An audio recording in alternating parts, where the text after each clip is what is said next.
¿Qué os parece que se aproveche el festival para hacer otra serie de reivindicaciones políticas, de derechos homosexuales y demás?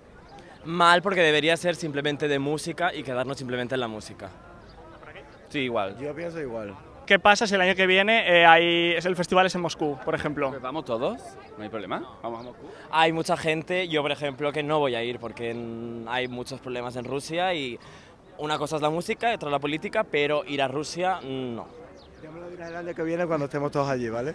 ¿Crees que es el lugar adecuado? Yo creo que sí. Además creo que ayer Suecia lo hizo muy bien. Y yo que vivo aquí en Suecia voy a defender a Suecia porque yo llevo 10 años viviendo aquí en Suecia y los suecos están muy orgullosos de recibir a los refugiados. Y entonces lo hicieron un poco de decir, sabemos que hay un problema, pero nosotros le damos la bienvenida a todos los refugiados. O sea, bienvenidos. O sea, que me pareció muy bien. I think it's very important to have a platform to discuss a lot of issues. And I think it's important that there's no censorship in Eurovision. I'm very against it when they go, oh, we cannot talk about this. This year's Serbian act, Sanja Vucic, talks about domestic violence. That is a very, very important thing to discuss.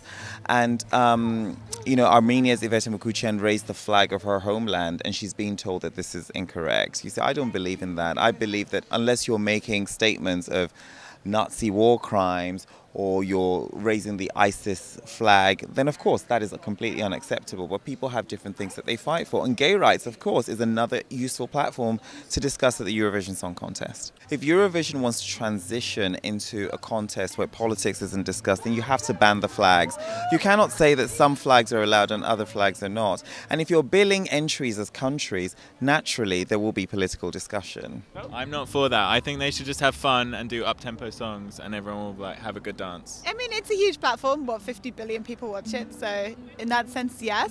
50 billion people. I think it's 50 billion people. A fucking lot of people watch Can't it. be 50 billion How many people watch the Eurovision? Come on, you should know this. A lot.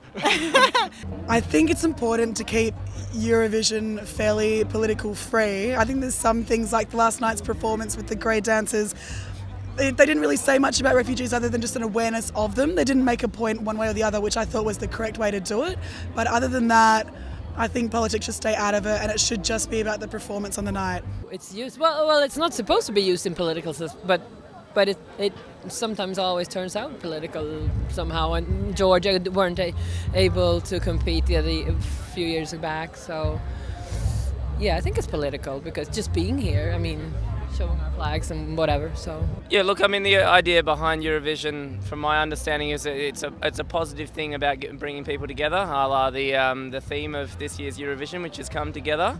Now, if that means that fighting for rights about being able to do that, then I'm all for that. But yeah, it does, as my friend said, it's got to be about the performance, the music, and just people enjoying themselves, because that's important.